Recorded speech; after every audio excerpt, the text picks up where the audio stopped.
మంచిది, దేవుని వాక్యాన్ని చదువుకుందాం. ఎఫెసీలకు రాసిన పత్రిక 5వ అధ్యాయం 2వ వచనాన్ని మనం చదువుదాం. ఎఫెసీలకు రాసిన పత్రిక 5వ అధ్యాయం 2వ వచనం. క్రీస్తు మిమ్మును ప్రేమించి పరిమళ వాసనగా ఉండుటకు మన కొరకు తన్ను తాను దేవునికి అర్పణగాను బలిగాను అప్పగించుకొనెను. అలాగుననే మీరును ప్రేమ కలిగి నడుచుకొనుడి.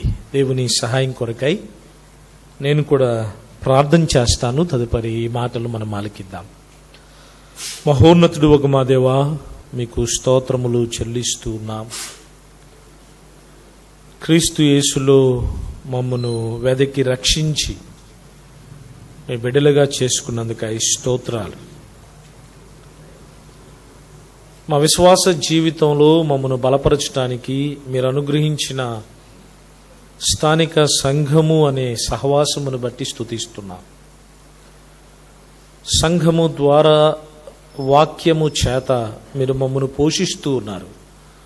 అందును బట్టి మీకు స్తోత్రములు. అందులో భాగంగానే మాకు క్షేమాభివృద్ధి కలిగించటానికి నిన్న ఈ దినము రేపు బేతనీయ ద్వారా ఈ ప్రత్యేకమైన కూడికలు జరిగిస్తూ ఉన్నారు. స్తుతిస్తూ ఉన్నాం. ఈ రాత్రి మీ లేఖనాలు మేము చదువుకుని ఉండగా మనుషుని మీరు మరుగుపరచండి ప్రభువా. మీ ఆత్మ ద్వారా తేటగా సూటిగా చేరి వచ్చిన మా ఒక్కొక్కరితో మాట్లాడండి. వాక్యం మీది, మాట్లాడేది కూడా మీరే. మీ కృపకు మమ్మల్ని అప్పగించుకుంటూ మీ వాక్కు కొరకై ఎదురు చూస్తూ యేసు ప్రభు నామములో ప్రార్థన చేయుచున్నాము తండ్రి, ఆమేన్. ప్రభునందు ప్రియమైన సహోదరులారా, సహోదరులారా, ఈ దినాల్లో దేవుని వాక్యంలో నుండి మనం ఎలా నడుచుకోవాలో కొన్ని సంగతులు మనం ఆలకిస్తూ ఉన్నాం. వెలుగులో నడవాలి అని మనము ఆలకించాం.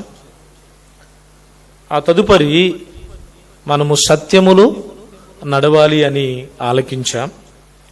ఈ రాత్రి 3వ మాటగా ప్రేమలో నడవాలి. పౌలు అంటున్నాడు 5వ అధ్యాయం 2వ వచనంలో, మీరును ప్రేమ కలిగి నడుచుకొనుడి.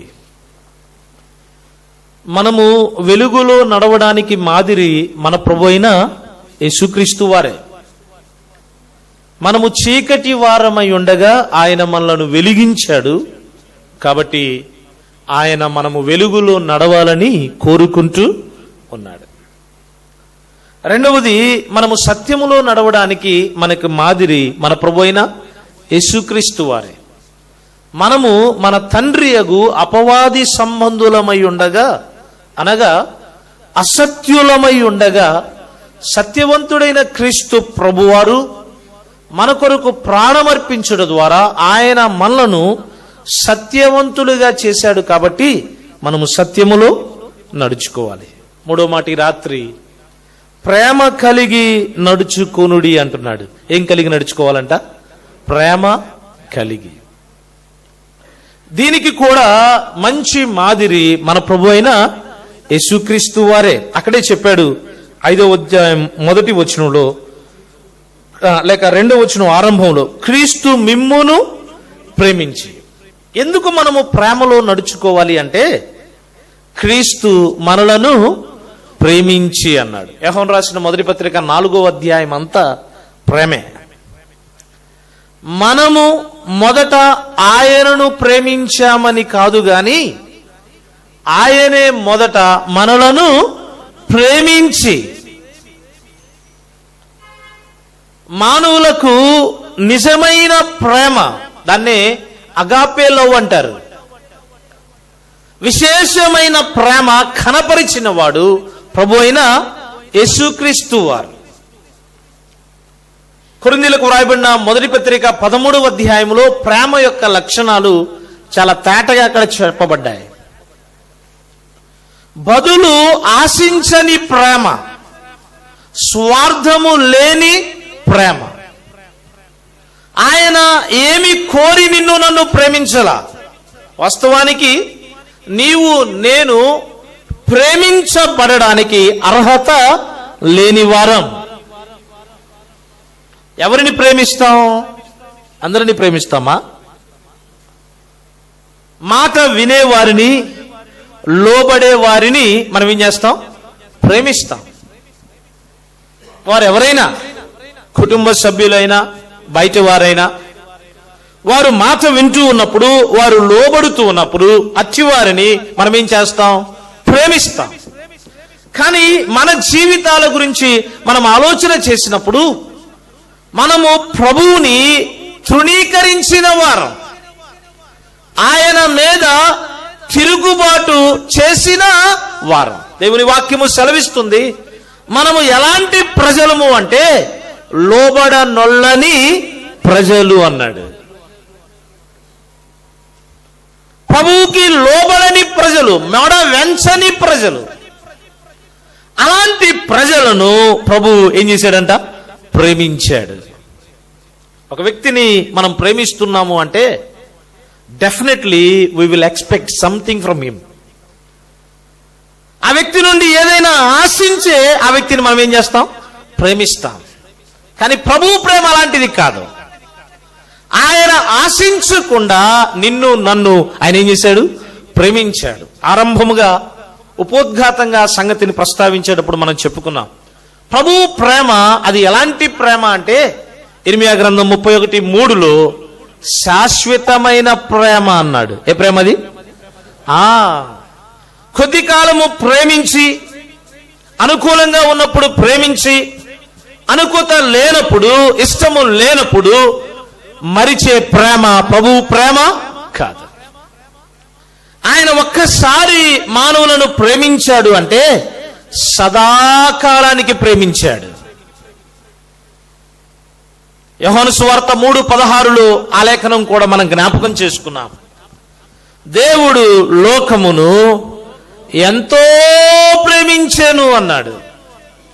ఆ ప్రేమకు అంతు లేదు, హద్దులు లేని ప్రేమ.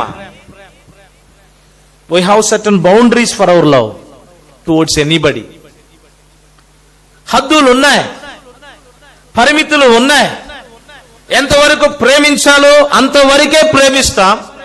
పరిమితి మించి మనము దేనినైనా, ఏ వ్యక్తినైనా ప్రేమించాం. కానీ మన ప్రభు, ఆయన ప్రేమ అలాంటిది కాదు. ఆయన ఎంతో ప్రేమించాడు, హద్దులు లేకుండా, పరిమితి లేకుండా ఆయన నిన్ను నన్ను ప్రేమించాడు. దానికి మంచి ఉదాహరణ మనం అర్థం చేసుకోవడానికి, ఎవరైనా వివాహం చేసుకునేవారు యవనస్తులు ప్రాముఖ్యంగా తెల్లగా ఉండేవారిని ఇష్టపడతారా, నల్లగా ఉండేవారిని ఇష్టపడతారా?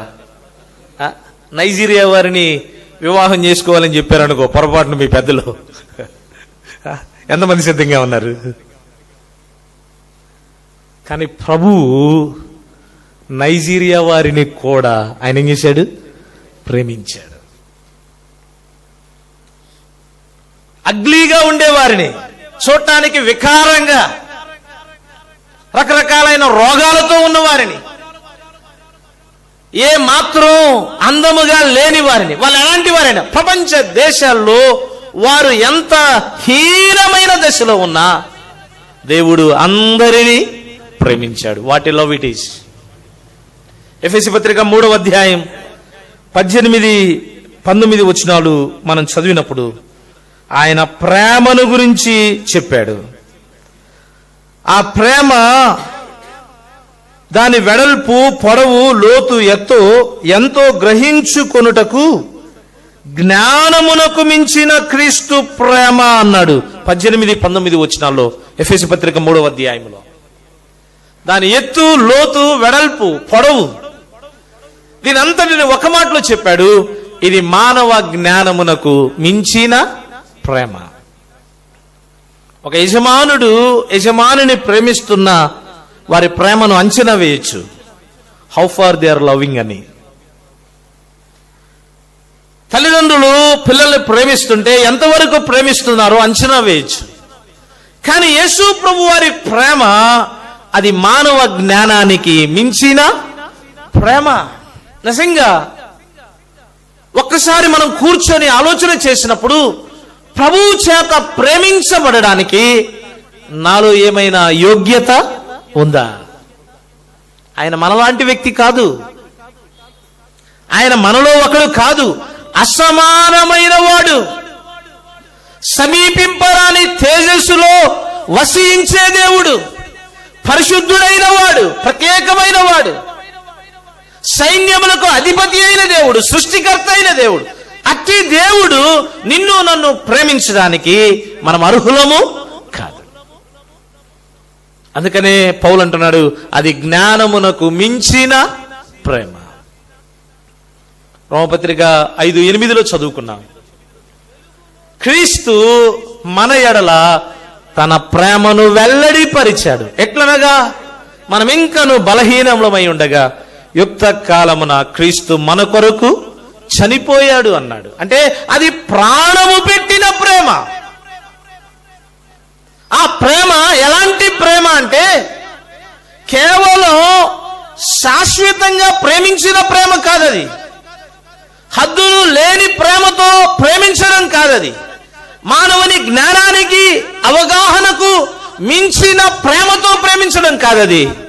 ఆయన మనలను ప్రేమించి తన ప్రాణము అర్పించాడు. అదే చెప్పాడు 2వ వచనంలో, క్రీస్తు మిమ్మును ప్రేమించి పరిమళ వాసనగా ఉండుటకు మన కొరకు తన్ను తాను దేవునికి అర్పణగాను బలిగాను అప్పగించుకొనెను. హి సాక్రిఫైస్డ్ హిమ్సెల్ఫ్. త్యాగం చేశాడు. సొమ్ము కాదు, బలము కాదు, వేరొకటి కాదు. ఆయన ఏం త్యాగం చేశాడు అంటే, సాక్షాత్తు తన ప్రాణాన్నే మన కొరకు త్యాగము చేశాడు. అలాంటి ప్రేమతో అనర్హులమైన నిన్ను నన్ను ప్రభు ఏం చేశాడు? ప్రేమించాడు. ఆయన ఏం కోరుతున్నాడంటే, నేను యోగ్యత లేని మిమ్మును ప్రేమించాను కాబట్టి మీరు కూడా ప్రేమలో నడవాలి. ప్రభు ఎన్నడూ కూడా ఏది మన నుండి ఆయన చేయకుండా చేయమని కోరడు.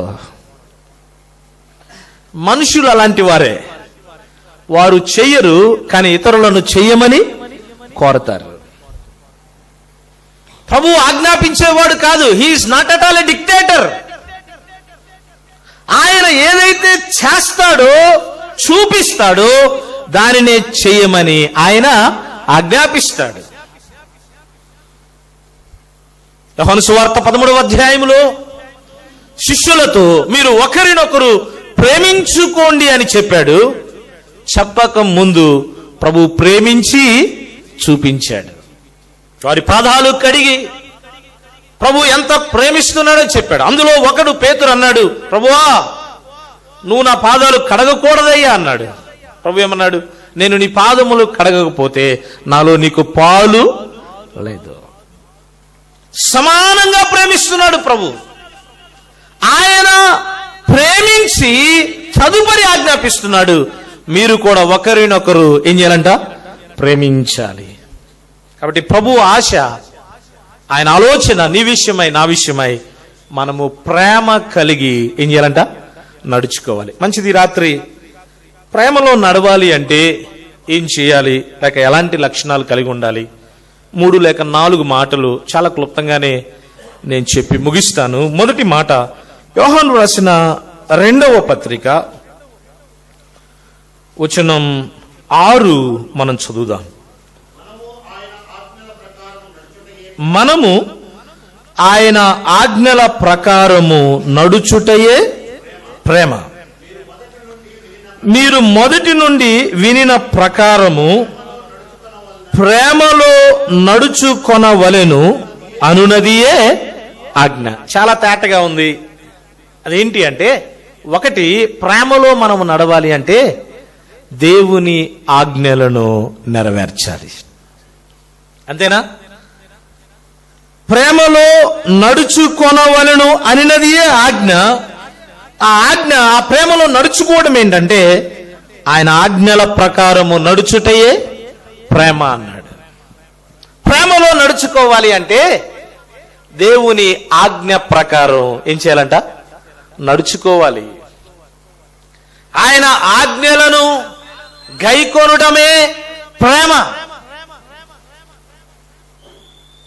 దేవుని వాక్యంలో చాలా ఆజ్ఞలు ఉన్నాయి. 66 గ్రంథాల్లో ఉన్నవన్నీ కూడా ఆజ్ఞలే.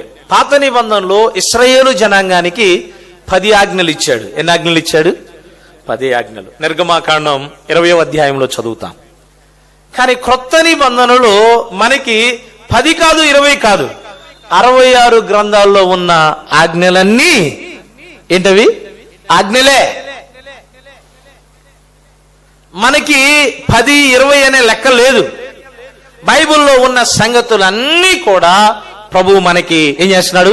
ఆజ్ఞాపిస్తూ ఉన్నాడు. ప్రవక్తల గ్రంథాలు మనం చదివినప్పుడు సైన్యములకు అధిపతికి యెహోవా సెలవిచ్చునదేమనగా,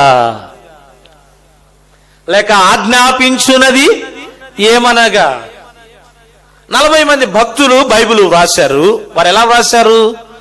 దైవావేశముతో దేవుడు ఆజ్ఞాపించగా ఆయన ఆజ్ఞాపించిన సంగతులు పరిశుద్ధాత్మ యొక్క ప్రేరేపణతో వారు లిఖించి ఇది మనకి అందించారు. అలాగైతే ఈ 66 గ్రంథాల్లో ఉన్న సంగతులన్నీ కూడా దేవుని ఆజ్ఞలే. అయితే ఈ రాత్రి వేళ ప్రేమ అనే ఆజ్ఞకు సంబంధించే మనము ఆలోచన చేద్దాం. రండి, మొదటి మాట మత్తయి సువార్త 22వ అధ్యాయం, చాలా సుపరిచితమైన లేఖన భాగం. మత్తయి సువార్త 22వ అధ్యాయం 36, 37 వచనాలు చదువుదాం. 36, 37. ఇక్కడ నుంచి, బోధకుడా ధర్మశాస్త్రములో ముఖ్యమైన ఆజ్ఞ ఏదని అడిగెను. అందుకైన నీ పూర్ణ హృదయముతోను, నీ పూర్ణ ఆత్మతోను, నీ పూర్ణ మనస్సుతోను నీ దేవుడైన ప్రభువును ప్రేమింపవలననిదే ఆజ్ఞ. చాలన్నా. ప్రేమలో నడుచుకోవడము అంటే దేవుని ఆజ్ఞలను నెరవేర్చడం. మొదటి ఆజ్ఞ ఏంటి? మొదటి ఆజ్ఞ? నీ దేవుడైన యెహోవాను నీ పూర్ణ మనస్సుతో, పూర్ణ బలముతో, పూర్ణ హృదయముతో ఆయన ఏం చేయాలంట? ప్రేమించాలి.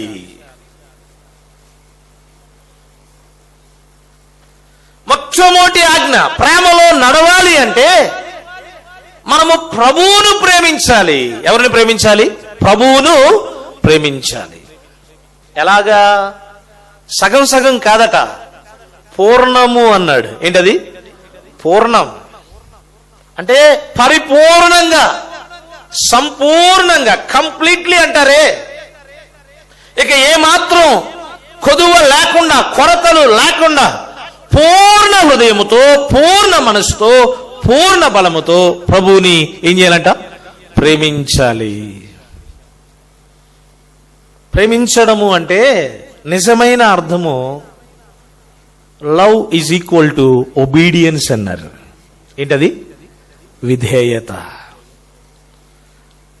ప్రభువైన యేసుక్రీస్తు వారు నిన్ను నన్ను ప్రేమించి, ఫిలిప్పీ పత్రికలో 2వ అధ్యాయములో ఆ మాట మనం చదువుతాం, శిలువ మరణము పొందునంతగా తండ్రికి విధేయత చూపాడు.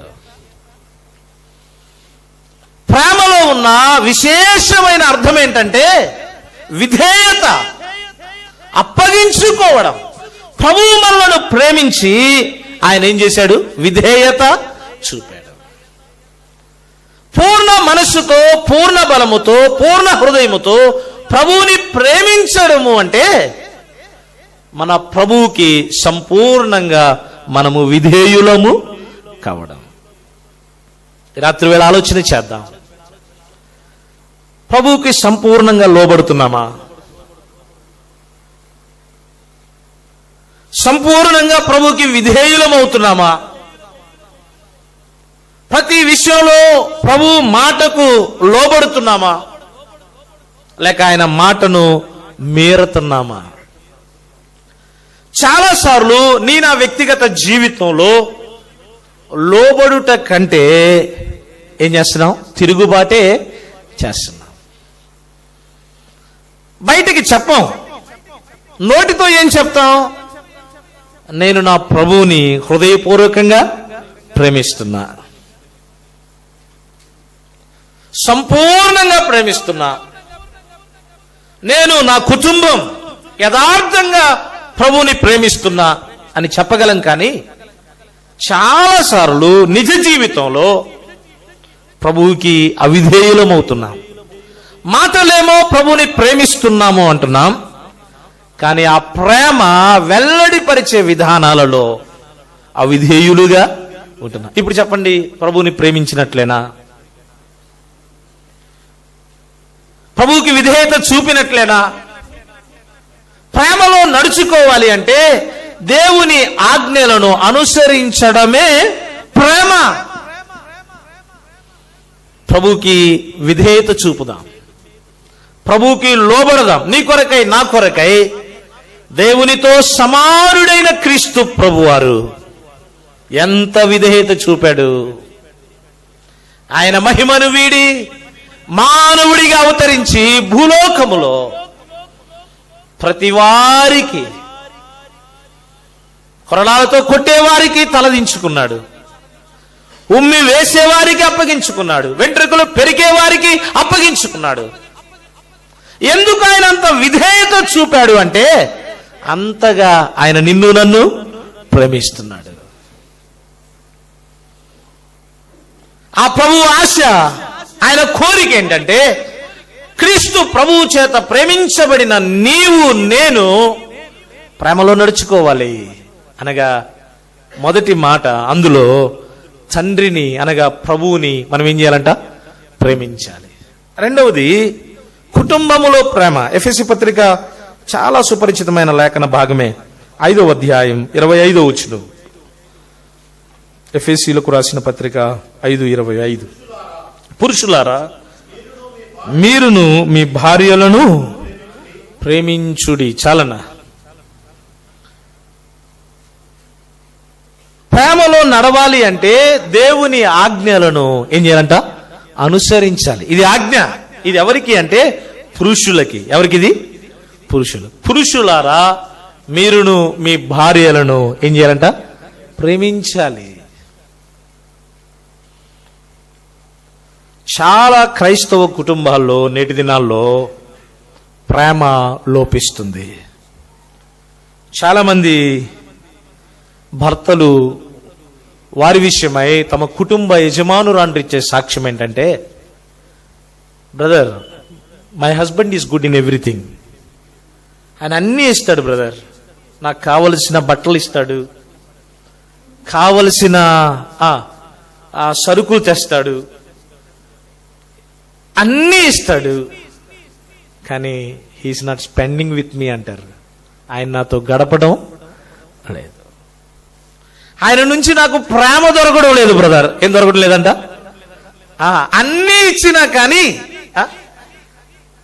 కానీ భార్యను ప్రేమించలేకపోతున్నావు. నిజమే, నీకున్న పని బాధ్యతలను బట్టి, ఉద్యోగ బాధ్యతలను బట్టి, నీకున్న వ్యాపార బాధ్యతలను బట్టి నీ భార్యను ప్రేమిస్తున్నావు కాబట్టి అన్ని సౌకర్యాలు ఇస్తున్నావు, సంతోషమే. కానీ వారితో తగిన సమయాన్ని గడకపోవడం వల్ల మీరు వారిని ప్రేమించడం లేదనే వేదన, ఆ కొరత వారిలో ఉండి పోయింది.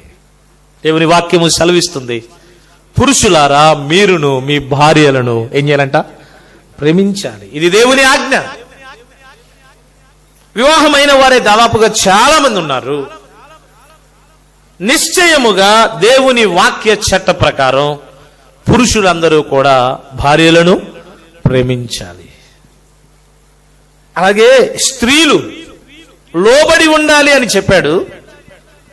అదే కదా ఎఫెసీ పత్రిక 5:21లో స్త్రీలారా మీ స్వపురుషులకు లోబడి ఉండండి అన్నాడు. కానీ తీతు పత్రికలో రాస్తూ చాలా తేటగా చెప్పాడు.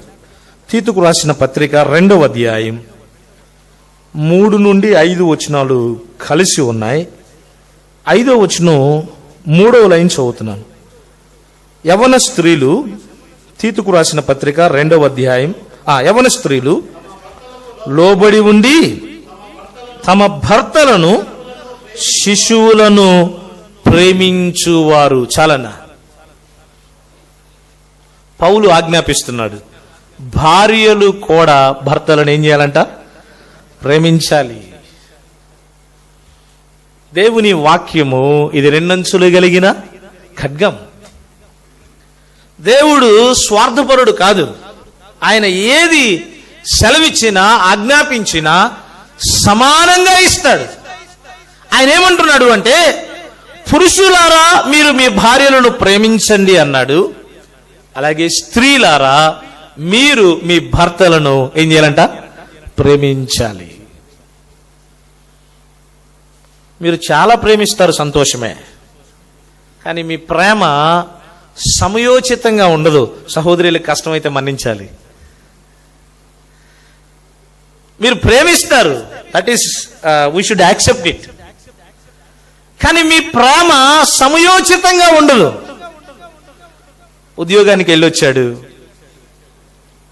ఇంటికి వచ్చిన వెంటనే తనకి మంచినీళ్ళు ఇవ్వడం, టీ ఇవ్వడం అది అవసరమైంది అక్కడ. కానీ మీరేం చేస్తారు? మంచి భోజనం వండి పెడతారు, చక్కగా భోజనం వండి పెడతారు. మీరు మీ గదిలోనో లేకపోతే మీ ప్రార్థనా స్థలంలోనో ఎక్కడో ఉండిపోతారు. వారి పట్ల మీకు ప్రేమ ఉంది కాబట్టి చక్కని పదార్థాలన్నీ సిద్ధపరిచి ఉంచారు. ఉపయోగం ఏముంది? అప్పుడు అలసటతో వచ్చిన వ్యక్తికి అవసరమైంది ఒక గ్లాసు నీళ్లు, ఒక కప్పు టీ. అన్నం ఒక అర్ధగంట ఆలస్యమైన పర్వాలా. అంటే మీ ప్రేమ నిజంగా సహోదరులు తమ యజమానులను చాలా చక్కగా ప్రేమిస్తారు, కానీ అది సమయోచితమైన ప్రేమగా లేదు. దేవుని వాక్యాన్ని నెరవేర్చడమే ప్రేమ అన్నాడు. ఒకటి, ఎవరిని ప్రేమించాలంట? ప్రభువుని ప్రేమించాలి. రెండు, కుటుంబములో భార్య భర్తలు ఒకరినొకరు ప్రేమించుకోవాలి. మూడు, అదే వచనంలో చెప్పాడు, మీ శిశువులను ప్రేమించండి అన్నాడు. ఎవరిని ప్రేమించాలంట? శిశువులను. ఈ దినాల్లో వార్తాపత్రికల్లో లేక మీడియాలో మనం చూస్తూ ఉన్నప్పుడు చాలా మంది తల్లిదండ్రులు అన్య సంబంధాలను పెట్టుకొని తమ కడుపును పుట్టిన పిల్లలను కూడా భయంకరంగా శిక్షిస్తున్నారు. లేవా ఇలాంటి అనుభవాలు? కానీ సహవాసానికి, కానీ బంధాలకు వారు ఏర్పాటు చేసుకొని తమకు పుట్టిన పిల్లలను శిక్షించే తల్లిదండ్రులు చాలా మంది ఉన్నారు. జాగ్రత్త. దేవుని వాక్యం ఏమి సెలవిస్తుందంటే పిల్లలను ఏం చేయాలంట? ప్రేమించాలి. ఎఫెసీ పత్రిక 6వ అధ్యాయములు కదా, తండ్రులారా మీ పిల్లలకు కోపము రేపకుడి. వచ్చిన 6:4 అన్నాడు. తండ్రులారా మీ పిల్లలకి ఏమి రేపకూడదంట? కోపము రేపకూడదు. తల్లిదండ్రులుగా పిల్లలను ప్రేమించాలి. ఇది దేవుని ఆజ్ఞ. పిల్లలను ద్వేషించడం, వారి మీద పగబట్టడం కదా. కొన్నిసార్లు కొంతమంది తల్లిదండ్రులు ఎలా ఉంటారంటే, వారి కోపం వస్తే పిల్లలు ఏదైనా తప్పు చేస్తే శిక్షించాలి. ఈ మాట చెప్తుంటే వాడు చాలా చక్కగా నవ్వుకుంటున్నాడు. అంకుల్ బాగా చెప్తున్నాడు, మా అమ్మ మా నాన్న నన్ను ప్రేమించాలని.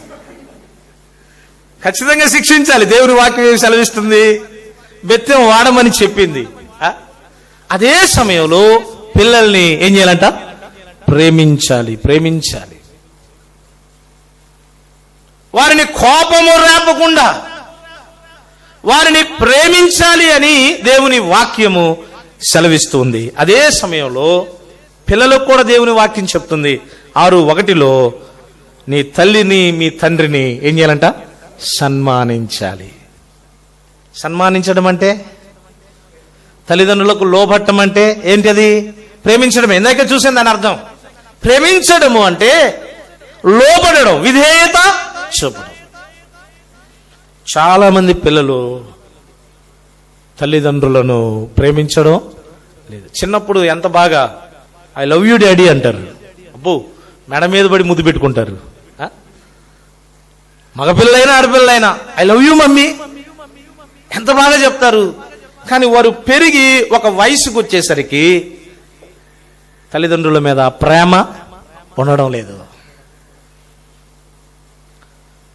వారిని ఎంతో కష్టపడి కని పెంచి పెద్ద చేసి ఒక ఉన్నతమైన స్థితికి వారిని తీసుకుని వస్తే వారికి వివాహాలైన తర్వాత లేక వారు ఒక వయసుకు వచ్చిన తర్వాత తల్లిదండ్రులను పిల్లలు ప్రేమించడం లేదు. ఇక్కడ ఉన్న యవ్వన బిడ్డలు పిల్లలు విశేషంగా గమనించండి. ప్రేమలో నీవు నేను నడుచుకోవాలి అంటే దేవుని ఆజ్ఞలను నెరవేర్చాలి అనగా పిల్లలు తల్లిదండ్రులను ఏం చేయాలంట? ప్రేమించాలి, వారిని సన్మానించాలి, వారిని గౌరవించాలి, వారి బాధ్యత మనం చూడాలి. దీనికి మంచి మాదిరి కేరళ వారు. వారు వివాహమైన తర్వాత ఎక్కడికైనా వెళ్తారు, దేశాలు వెళ్ళిపోతారు, ఉద్యోగాలు చేస్తారు, వ్యాపారాలు చేస్తారు, అన్ని రంగాలలో వారు చక్కగా ముందుకు సాగుతారు. కానీ ఒకానొక రోజు వారికి ఒక వార్త వస్తుంది, తల్లిదండ్రులు బలహీనంగా ఉన్నారని. వారెంత పెద్ద ఉద్యోగంలో ఉన్నా వ్యాపారంలో ఉన్నా నిర్దాక్షిణ్యంగా దాన్ని విడిచిపెట్టి కేరళకు వచ్చి తల్లిదండ్రులను చూసుకుంటారు.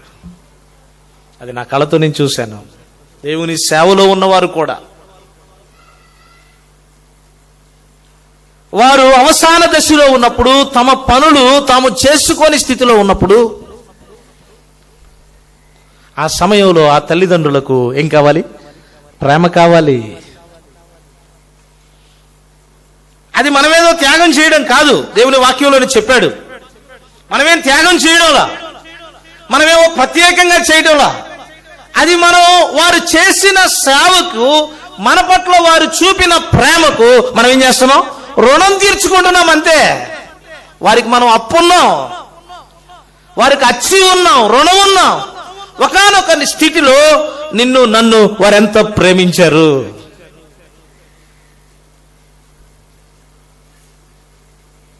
చాలాసార్లు ఈ విషయం చెప్పడానికి నేను కూడా భయపడతాను. ఆంధ్రాలో ప్రత్యేకంగా చాలా మంది విశ్వాసులే వారి తల్లిదండ్రులను చూస్తున్నప్పుడు ఏదో ఒక మూలను పడేస్తారు.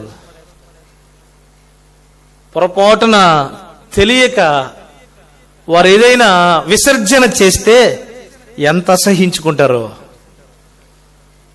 నువ్వు పిల్లవాడివై ఉండగా కొద్దిమంది పిల్లలు, ఇప్పుడు లేదేమో కానీ మేము చిన్నవారం అయి ఉండగా 9వ తరగతి కూడా పాస్ పూసే పిల్లలు ఉన్నారు. ఆ తల్లి ఎంత ప్రేమించింది, ఎంత శుభ్రం చేసింది. వారు అవసాన దశలో ఉన్నప్పుడు పిల్లలు ఆ తల్లిదండ్రులను ప్రేమించలేకపోతే వారెంత వేదన పడతారు. నీ తల్లిని నీ తండ్రిని ఏం చేయాలంట? సన్మానించండి. తల్లిదండ్రులు లేకపోతే వారు అభాగ్యులే.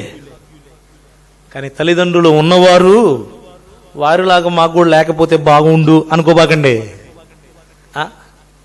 తొందరగా పోతే బాగుండు అనుకోబాకండి. ప్రభు ఆజ్ఞ, నీ తల్లిని నీ తండ్రిని నువ్వేం చేయాలంట? ప్రేమించాలి, సన్మానించాలి. 4వ మాట అందులోనే హెబ్రీలకు రాసిన పత్రిక 13వ అధ్యాయం 1వ వచనం చదువుదాం.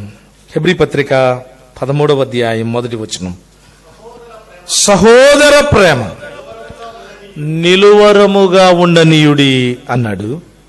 అలాగే పేతురు రాసిన 1వ పత్రిక 2వ అధ్యాయం 22, 23 కలిసి ఉన్నాయి. 23వ వచనంలో 2వ లైన్ నుంచి చదువుదాం. నిష్కపటమైన సహోదర ప్రేమ. దొరికిందా? 23వ వచనం 1వ అధ్యాయం, క్షమించండి 1వ అధ్యాయం, పేతురు రాసిన 1వ పత్రిక 1వ అధ్యాయం 23వ వచనం 2వ లైన్లో సహోదర ప్రేమ, నిష్కపటమైన సహోదర ప్రేమ. దేవుని ఆజ్ఞ ఏంటంటే, ఒకటి, నీ దేవుడైన యెహోవాను ప్రేమించాలి. 2, భర్త భార్యను ప్రేమించాలి, భార్య భర్తను ప్రేమించాలి. 3, తల్లిదండ్రులు పిల్లల్ని ప్రేమించాలి, పిల్లలు తల్లిదండ్రులను ప్రేమించాలి. 4, సహోదరుల మధ్య ప్రేమ. దేవుని పట్ల మన ప్రేమ, కుటుంబములో ప్రేమ, సంఘములో ప్రేమ, నిష్కపటమైన ప్రేమ. సహోదర ప్రేమ ఎలా ఉండాలంట? నిలవరముగా ఉండాలి. ప్రేమలో నడవాలి అంటే సహోదరులను ప్రేమించడం మనం నేర్చుకోవాలి. కొన్ని సంఘాలలో వందనాలు కూడా చెప్పుకోరు, పక్కపక్కనే కూర్చుంటారు. పక్కపక్కనే కూర్చుంటారు, కానీ వారికి వందనాలు చెప్పుకునే అలవాటు కూడా ఉండదు. అంటే వారు ప్రేమించుకుంటున్నారా, ద్వేషించుకుంటున్నారా? నువ్వు నిజంగా ఆ సహోదరుని ప్రేమిస్తే, ఆ సహోదరిని ప్రేమిస్తే వారిని పలకరించకుండా వెళితే నెమ్మదిగా ఉంటుందా? మనకిష్టమైన వారు ఒక వేడుకలో కనపడ్డారు, ఒక వివాహంలోనో కూడికలోనో మనకిష్టమైన వారు కనపడ్డారు. మొత్తానికి కూడిక అయిపోయిన అనంతరం అకస్మాత్తుగా వారు కనపడకుండా వెళ్ళిపోయారు. ఇప్పుడు మనసు ఎలా ఉంటుంది? అయ్యో, బ్రదర్ని నేను పలకరించలేకపోయానే, ఆ సిస్టర్ని నేను పలకరించలేకపోయానే. అంటే ఆ పలకరించకపోతే ఏమి లేదు, నెమ్మది లేదు. ఒకరినొకరు ప్రేమించుకోవడం, సహోదర ప్రేమ, అది ఎలాగుండాలంట? నిలవరముగా ఉండాలి. మొదటి మాట, ప్రేమలో నడవాలి అంటే ఆజ్ఞలు నెరవేర్చాలి. అదే కదా యోహన్ రాసిన 2వ పత్రిక 6వ అధ్యాయం మనం చదువుకున్నాం. మనం ఆయన ఆజ్ఞల ప్రకారము నడుచుటయే ప్రేమ అన్నాడు. దాటిపోదాం. 2వ మాట, ప్రేమ ఎలాంటిది అంటే కొరింథీయులకు రాయబడిన మొదటి పత్రిక 13వ అధ్యాయం వచనం 4 చదువుతారన్న. కొరింథీయులకు రాయబడిన మొదటి పత్రిక 13వ అధ్యాయం వచనం 4, 13:4. ప్రేమ దీర్ఘకాలము సహించును అన్నాడు. చాలన్నా, ప్రేమలో నడవాలి అంటే సహించాలి. ఏం చేయాలి? ఒకటి, దేవుని ఆజ్ఞలను అనుసరించాలి. 2, ప్రేమలో నడవాలి అంటే ఏం చేయాలంట? సహించాలి. సహించాలి. ఒకరినొకరు సహించుకోవడం. యజమానుడు యజమానురాలు, తల్లిదండ్రులు పిల్లలు, సంఘములో సహోదరులు సహోదరీలు ఒకరినొకరు ఏం చేయాలంట? సహించాలి, భరించాలి. దానికి ఒక మంచి ఉదాహరణ సమూయేలు 2వ గ్రంథం 16వ అధ్యాయం. సమూయేలు 2వ గ్రంథం 16వ అధ్యాయం వచనం 5 నుండి కొన్ని వచనాలు చదువుదాం. సమూయేలు 2వ గ్రంథం 16వ అధ్యాయం 5 నుండి. రాజైన దావీదు బహూరీము దాపునకు వచ్చినప్పుడు సౌలు కుటుంబకుడకు గేరా కుమారుడైన షిమి అనునొకడు అచ్చటు నుండి బయలుదేరి వచ్చును. అతడు వెంట నడుచుచు దావీదును శపించుచు, జనులందరూ బలాఢ్యులందరూ దావీదు ఇరుపార్శ్వములనుండగా రాజైన దావీదు మీదను అతని సేవకులందరి మీదను రాళ్ళు రువ్వుచూ వచ్చాను. ఇక్కడ షిమి అనే వ్యక్తిని మనం చూస్తున్నాం. అతడు దావీదును ఏం చేస్తున్నాడంట? శపిస్తున్నాడు. శపించడం అంటే ఏంటి? ప్రభు నిన్ను దీవించునుగాక, నీ కుటుంబాన్ని ఆశీర్వదించునుగాక, నీ పిల్లలకు క్షేమం కలుగునుగాక, అదేనా? కాదు. శాపాలు సహోదరులకు బాగా తెలుసు. ఎంత బాగా శపిస్తారు. నీకు అది కలుగునుగాక, ఇది కలుగునుగాక, అలా జరుగునుగాక, ఇలా జరుగునుగాక. అతడు శపిస్తున్నాడు అట. ఇంకా ఏం చేస్తున్నాడు? రాళ్ళు రువ్వుతున్నాడు. వచనం 8లో ఈ షిమి 7:8లో ఈ షిమి ఏమంటున్నాడంటే దావీదుని నరహంతకుడా, దుర్మార్గుడా, చీపో చాలన్నా. ఎంత ఘోరంగా తిడుతున్నాడు. ఏమంటున్నాడు దావీదుని? నరహంతకుడా. ఊరుకుంటారా పొరపాటున ఎవరైనా మనల్ని అంటే? హంతకుడా, హంతకురాలా అన్నారు. నిరూపించేదాకా ఊరుకుంటావా? నేను ఎవరిని హత్య చేశాను నిరూపించు. నువ్వు నన్ను ఎందుకు అలా పిలుస్తున్నావు? నువ్వు నిరూపిస్తేనే, లేకపోతే నేను వదిలిపెట్టను.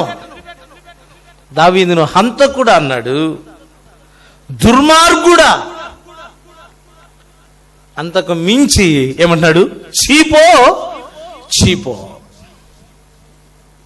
మన ఇంటి దగ్గర ఉన్నాం, పొరపాటున ఆ దారిన ఎవరో వెళుతున్నారు. ఆ దారిన వెళుతూ ఆయనకేదో నోట్లో నుండి లాలాజలం ఊరింది. చీ అన్నాడు. ఏమంటాం? నన్ను చూసే అతడు ఊశాడు. ఆగు, నువ్వు అక్కడ ఏం చేసావు? నువ్వు నన్ను చూసి నా ఇంటి ఎదుటికే వచ్చి చేసావు, నన్నే అన్నావు. నువ్వు గొడవ వేసుకుంటాం, యుద్ధం చేస్తాం, పోరాడతాం.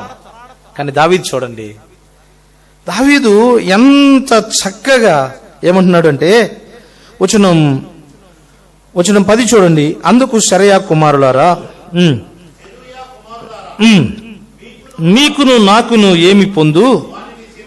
శపింపనీయుడి. వచనం 11, అబీషైతోను తన సేవకులందరితో పలికినదేమనగా, నా కడుపున బుట్టిన నా కుమారుడే నా ప్రాణము తీయుచుండగా ఈ బెన్యామీనుడు ఈ ప్రకారము చేయుట ఏమి ఆశ్చర్యము, వాని జోలి మానుడి. దావీదు ఎంత సహిస్తున్నాడో. తన పక్కనున్న వారి కోపం వస్తుంది. అభిషేక్ వారు ఏమంటున్నారో తెలుసా? రాజా, వీడు చచ్చిన కుక్క, వీడెంత, నువ్వు ఒక్క ఆజ్ఞ జారీ చేయి, వాడి తల తెచ్చి నీ దగ్గర పెడతాం.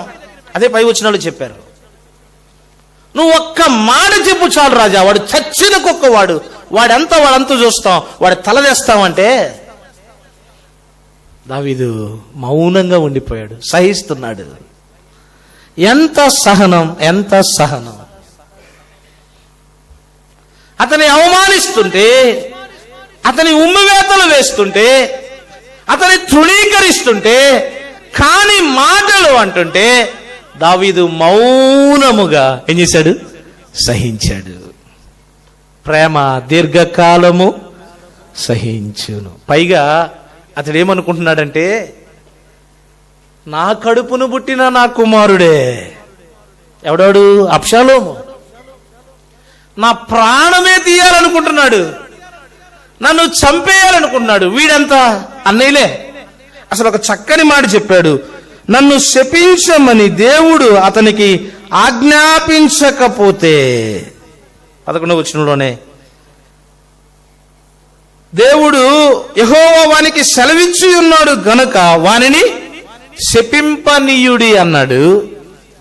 11వ వచనం చివరిలో 12వ వచనంలో, పర్వాలేదులే, దేవుడు నా శ్రమను చూచి వాడు పలికిన శాపమునకు బదులుగా యెహోవా నాకు మేలు చేయను. నిశ్చయంగా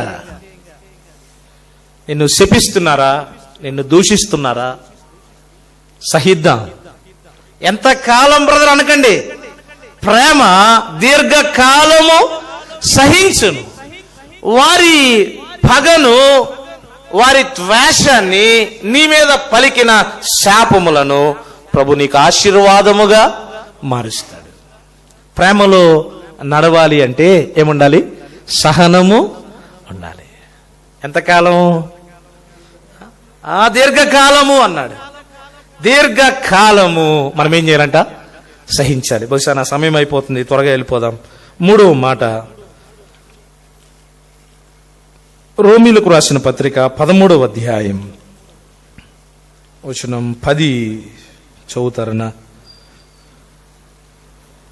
రోమిలకు రాసిన పత్రిక, ప్రేమ పొరుగు వానికి ఏం చేయదంట? కీడు చేయదు. ప్రేమలో నడుచుకోవడం అంటే ఏం చేయకూడదు? కీడు చేయకూడదు.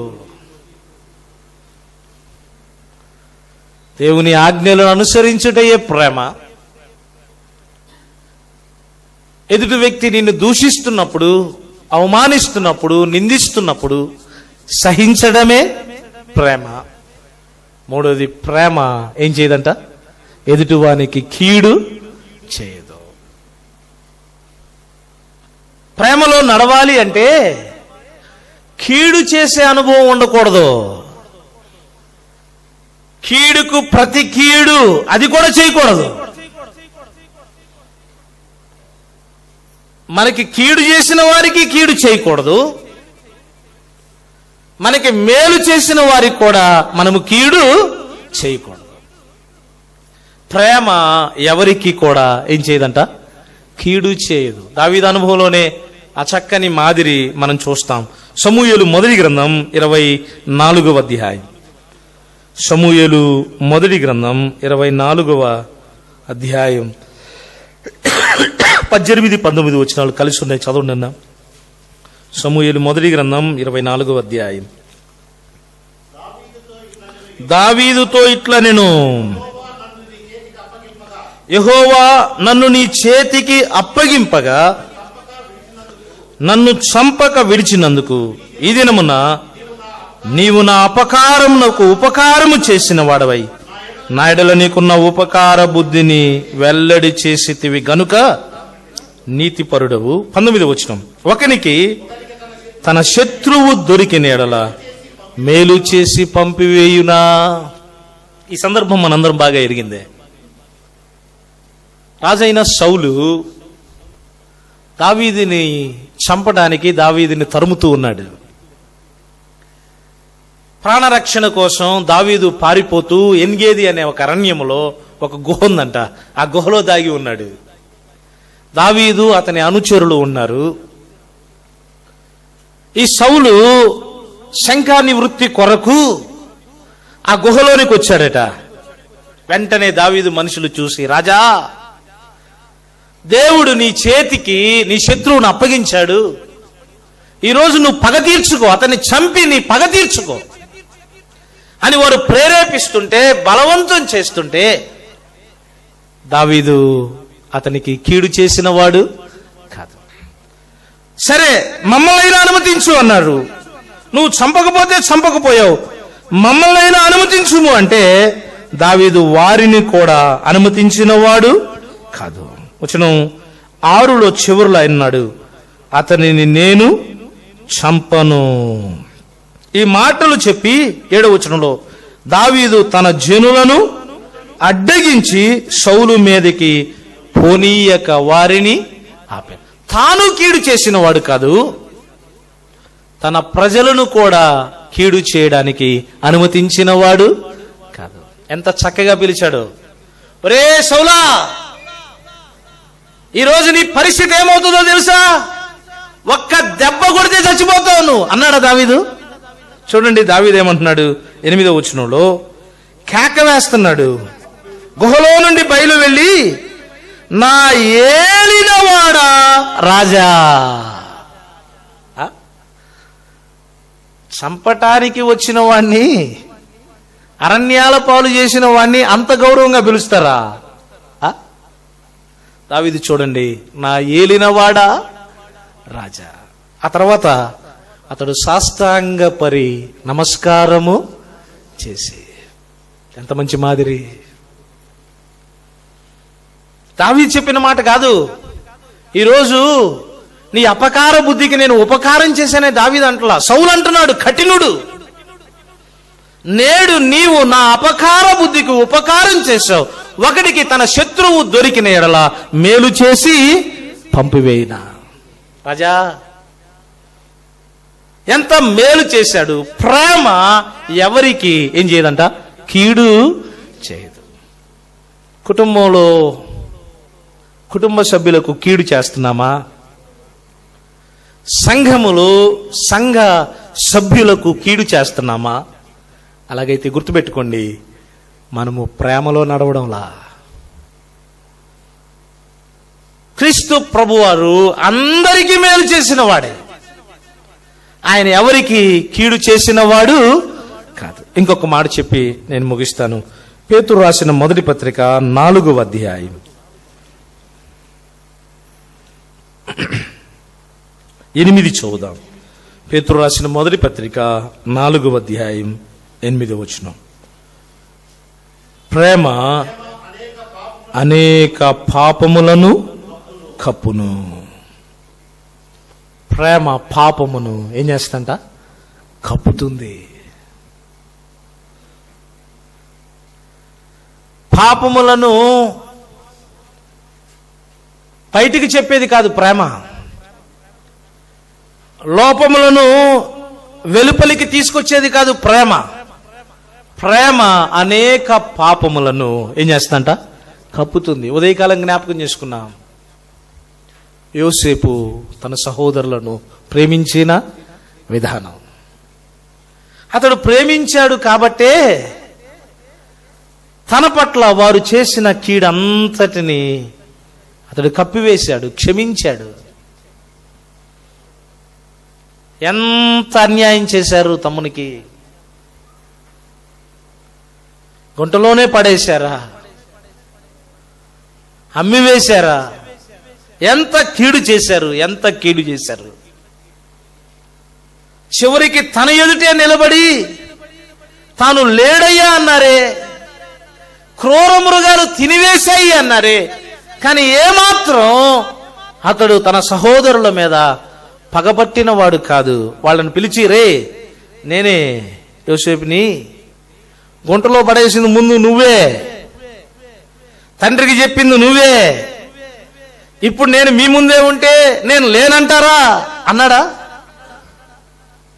ప్రేమ అనేక పాపములను ఏం చేస్తంట? కప్పివేస్తుంది. ఈనాడు చాలా మంది విశ్వాసులు ఎలా అయిపోయారంటే, ఎవరిలో ఏం దొరికిద్దా దాన్ని ఏం చేద్దాం? ప్రచారం చేయడమేక. ఒకరి బలహీనత దొరికితే చాలు, దానికోసం ఎదురు చూస్తుంటారు. దొరక్కపోతాడా? ఏ రోజైనా దొరక్కపోతాడా? ఎప్పుడైనా దొరకకపోతుందా? దొరికిద్ది, ఆకు అవకాశం వస్తుంది. కాదు కాదు, పొరపాటున వేరొకరి బలహీనతలు నీకు తెలుసా అని ప్రక్కవారితో చెప్పబాక. దానివల్ల నష్టం ఉన్నది. ఆదికాండంలో మనం ఎరుగుదాం. నోవాహు మత్తుడై ఉన్నప్పుడు, రండి ఆదికాండము 9వ అధ్యాయం 24 నుండి చదువుదాం. అప్పుడు నోవాహు మత్తు నుండి మేలుకొని తన చిన్న కుమారుడు చేసిన దాన్ని తెలుసుకొని, కనాను శపింపబడిన వాడై తన సహోదరులకు దాసాను దాసుడగును అన్నాడు. తండ్రి వస్త్రహీనుడిగా ఉండడం, ద్రాక్షారసము సేవించి 21 నుండి ఆ మాటలు మనకు కనబడతాయి. ఆ తండ్రి వస్త్రహీనుడిగా ఉండుట హాము చూచి తండ్రి వస్త్రహీనతను కప్పడానికి బదులుగా బయటకు వెళ్ళి ఏం చేశాడు? తోటి సహోదరులతో చెప్పాడు. అది దీవెనా శాపమా? ఏమైంది? దాని మూలంగా శాపం వచ్చింది. దేవుని శాపానికి వారు గురయ్యారు. జాగ్రత్త. నిజంగా ప్రేమించే వారమైతే మనము ఒకరినొకరు ఏం చేస్తాం? క్షమించుకుంటాం. అది కుటుంబములైనా. కొద్దిమంది భార్యలు వచ్చిన సావుకుల కల్లా భర్తల మీద చెప్తుంటారు. కొద్దిమంది భర్తలు వచ్చిన సావుకుల కన్నా భార్యల మీద చెప్తుంటారు. కొద్దిమంది పిల్లలు కూడా ఉంటారు, మా అమ్మ మా నాన్న ఎప్పుడు నన్ను కొడుతుంటారు కదా. అంటే ప్రేమ లేకపోవడం వల్లనే ఇవన్నీ జరుగుతున్నాయి. నిజంగా నీ యజమానుని నువ్వు ప్రేమిస్తే, నీ యజమానురాలను నువ్వు ప్రేమిస్తే, వారు బలహీనతలు వేరొకరితో పంచుకుంటావా? ప్రేమ అనేక పాపములను ఏం చేస్తుందంట? కప్పుతుంది. అంటే క్షమించడం. నీవు నేను పాపులమై ఉండగా క్రీస్తు ప్రభు వారు మనలను ప్రేమించి మన పాపమంతటిని ఆయన ఏం చేశాడు? క్షమించాడు. ఆయన ఇచ్చిన వాగ్దానం ఏంటంటే, ఇకెన్నటికి నేను మీ పాపములను జ్ఞాపకము చేసుకోను. ఒక్కసారి సదాకాలానికి ఆయన మన పాపములను ఏం చేశాడు? క్షమించాడు. ఈ రాత్రి క్రీస్తు ప్రభువారు క్షమించే ప్రభువుగా ఉన్నాడు. ఆయన నిన్ను ప్రేమించి ప్రాణమర్పించి సమాధిని జయించి తిరిగి లేచి ఈ రాత్రి ప్రభు ప్రేమిస్తున్నాడు. నువ్వెలాంటి పాపివైనా ప్రభు క్షమించడానికి ఆయన ఇష్టపడుతూ ఉన్నాడు. ఆయన పాప క్షమాపణ రుచి చూడని వారెవరైనా ఉంటే ఈ రాత్రి సమయాన్ని సద్వినియోగం చేసుకోండి. నమ్మిన మనం క్రీస్తు మనలను ప్రేమించాడు, మన కొరకు అప్పగించుకున్నాడు. కాబట్టి ఆయన ఏం కోరుతున్నాడంటే మనం ప్రేమలో నడవాలి. ప్రేమలో నడవాలంటే 4 మాటలు చూసాం. 1, దేవుని ఆజ్ఞలను నెరవేర్చడమే ప్రేమ. అందులో 4 మాటలు చూసాం. దేవుని ప్రేమించడం, భార్యాభర్తలు ప్రేమించుకోవడం, తల్లిదండ్రులు పిల్లలు ప్రేమించుకోవడం, సంఘములో సహోదరుల మధ్య ప్రేమ. రెండవది, ప్రేమలో నడవాలి అంటే సహించాలి. ప్రేమ దీర్ఘకాలము సహించునన్నాడు. నీ యజమానుడు ఇబ్బంది పెడుతున్నాడా? సహిద్దాం. నీ యజమానురాలు ఇబ్బందికరంగా ఉందా? పిల్లలు ఇబ్బందికరంగా ఉన్నారా? తల్లిదండ్రులు ఇబ్బందికరంగా ఉన్నారా? సంఘములో విశ్వాసులు ఇబ్బందికరంగా ఉన్నారా? ఏం చేద్దాం? సహిద్దాం. సహించడమే ప్రేమలో నడవడం. ప్రేమ ఎవరికి కీడు చేయదు. ప్రేమ పాపములను కప్పును, అనగా క్షమించును. అలాగూ ఈ మంచి సుగుణాలు కలిగి ప్రేమలో నడవడానికి ప్రభు మనకి సహాయం చేయునుగాక. మన వినికిడిలో ప్రభు ఈ తలంపులు దీవించునుగాక.